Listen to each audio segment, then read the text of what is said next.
Okay, let's do a couple practice problems with those equations that we just talked about. So what is the fourth octave? Okay, so the number of octaves would be 4. What is the fourth octave's frequency? So we want to know the frequency of the octave for a note with a fundamental frequency of this much. Okay, so when I look at these two equations here, I want to pick an equation where I know everything except for the unknown.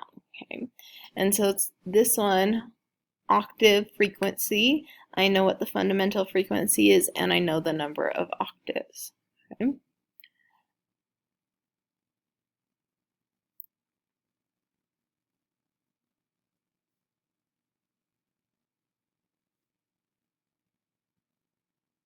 Okay, I just kind of simplified it there.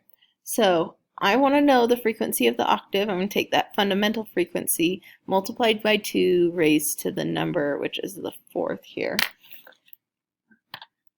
Okay. So the fundamental frequency, 88, okay, times by 2 raised to the number of octaves. So that means I have a frequency of 1408 hertz, which if I'm looking at sig figs, I would consider that like a whole number, infinite number of sig figs. So 3 sig figs, so 1410 hertz. If the third octave frequency is, so that octave frequency is 2637 hertz, what is the fundamental frequency? And then I know that this is the third octave, so I'm going to use the same equation, but I'm going to rearrange this.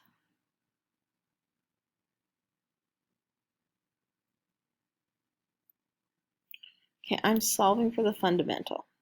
So this is multiplied by 2 raised to the number of octaves, so I'm going to divide by that.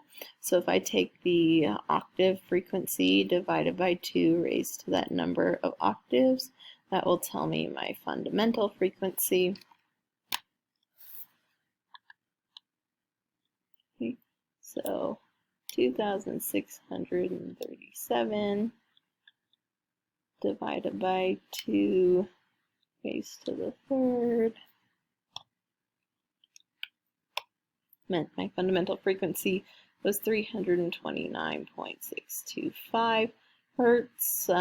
Significant figures, 1, 2, 3, 4, 5, 2, 3, 4, 5, so I'll just round that one up.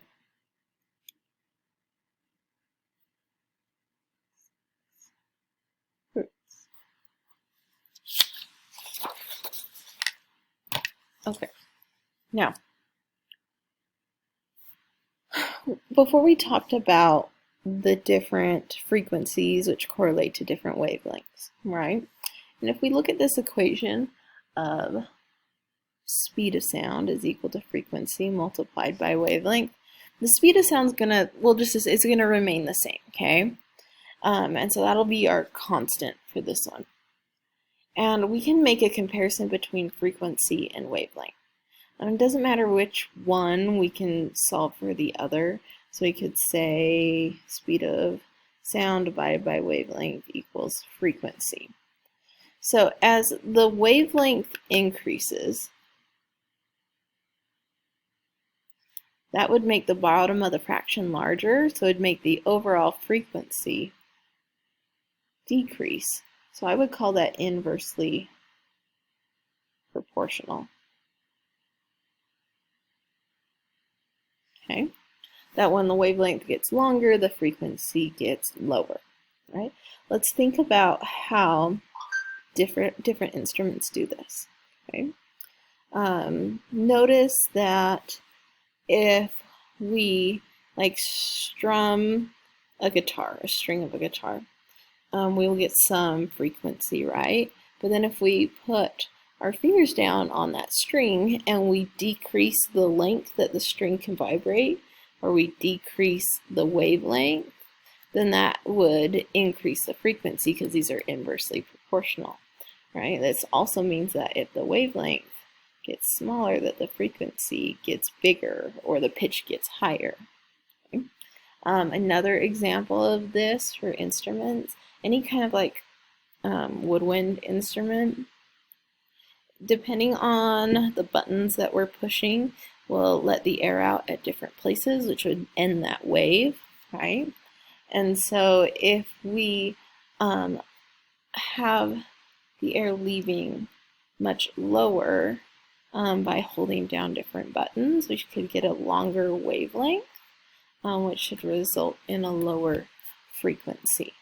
Okay, and so I want you to think through, how do we change different wavelengths of instruments to give us different frequencies, and write down a couple of examples of that. Okay, forced vibrations are really interesting.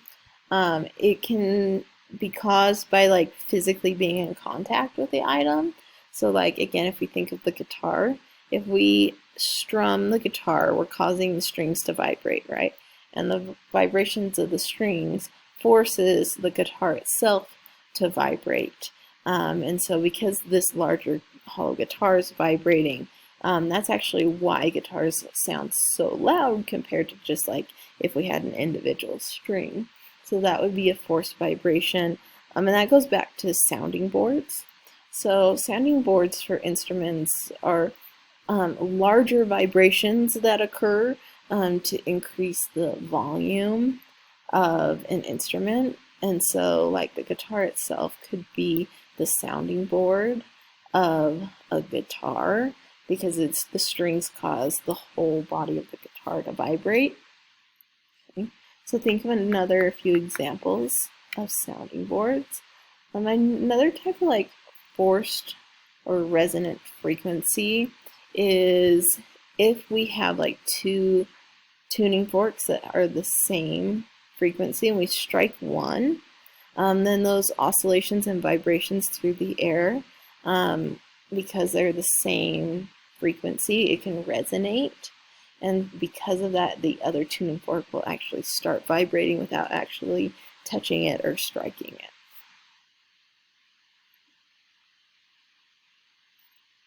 Okay, so resonance. When there is a force to pull it back to its starting position and enough energy to keep it vibrating, okay? And so we have very specific resonant frequencies, a frequency that is perfectly in line with that type of vibration or resonance of different items. And then I think, yes, the last idea for this learning target. We can have items that have the exact same frequency, right? They could all be playing middle C. We could have the same loudness, the same amount of decibels, but you still could tell the difference. You could hear the difference of if it was a piano versus a violin versus a saxophone, whatever, okay?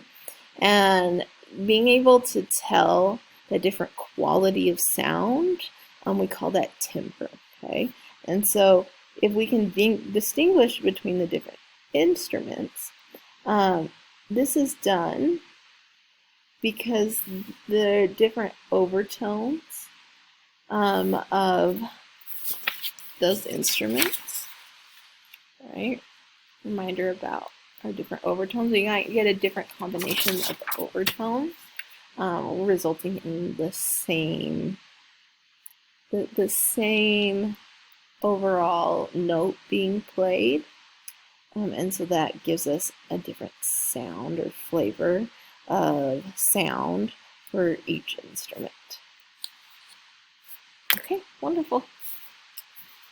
We just have one more learning target after this. Likely I'll break that into 2 separate days.